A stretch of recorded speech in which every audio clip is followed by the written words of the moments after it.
बिस्मिल्लाहिर्रहमानिर्रहीम अस्सलामु अलैकुम वरहमतुल्लाहि वबरकातुहू वेलकम छु तुई बी एक लट सानी यथ यूट्यूब चैनल पे यथ जन नाव छु देसी जायका विद इंशा वीडियो स्टार्ट करने ब्रोट अगर तुम सान चैनल पे नई छु सान यूट्यूब चैनल करो सब्सक्राइब वीडियो करो लाइक तो शेयर बे दीजो पनुन फीडबैक आज कर बह तुह सत सिंपल रेसिपी शेयर तो करो अजुक वीडियो स्टार्ट रेसिपी बनाने खतर निमुत बोनलेस चिकन अत मज त्रो वन नुन चमचु डोड़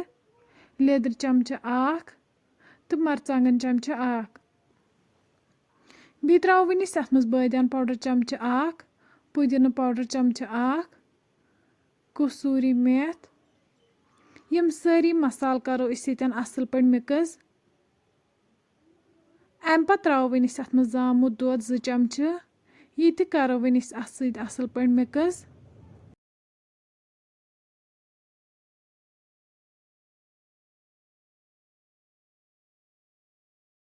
मसाल युथु मिक्स गसन अम पत दिमो वन लग भग अड़िस घंटस अत रेस्ट वन निमो अड़ गंट बाद कड़ाई अत मज त्रो वन तेल तेल युथु गरम गस अत मज त्रो वन गंड यथ गोडनेथै न्युक न्युक करित थोमुत गंड छुन ज्यादा फ्राई करुन किया गंड हल्क फ्राई करुन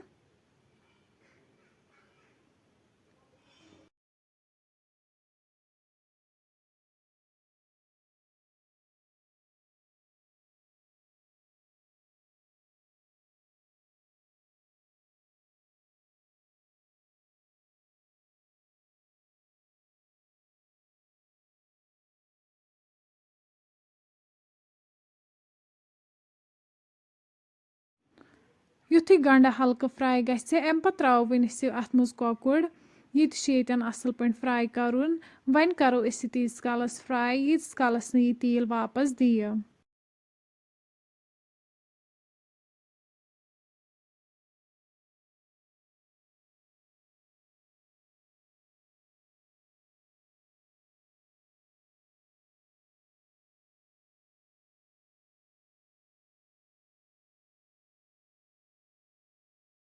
तुम हेकि यन वुचित अम दुत यन तेल वापस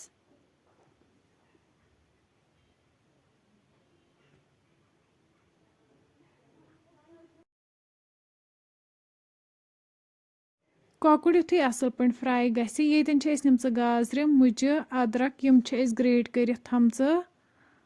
अम पत करो वन गाजर तो मुज बे अदरक अथ मज ऐड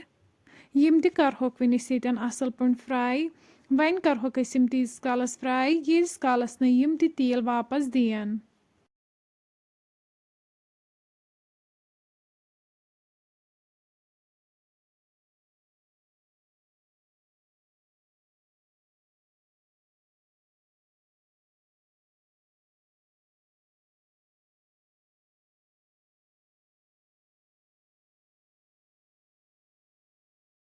तुम हेकि वुचित यम गई यन फ्राई अम पत त्रो वन अत मज नील मरचांगन यम करो अत असल पे मिक्स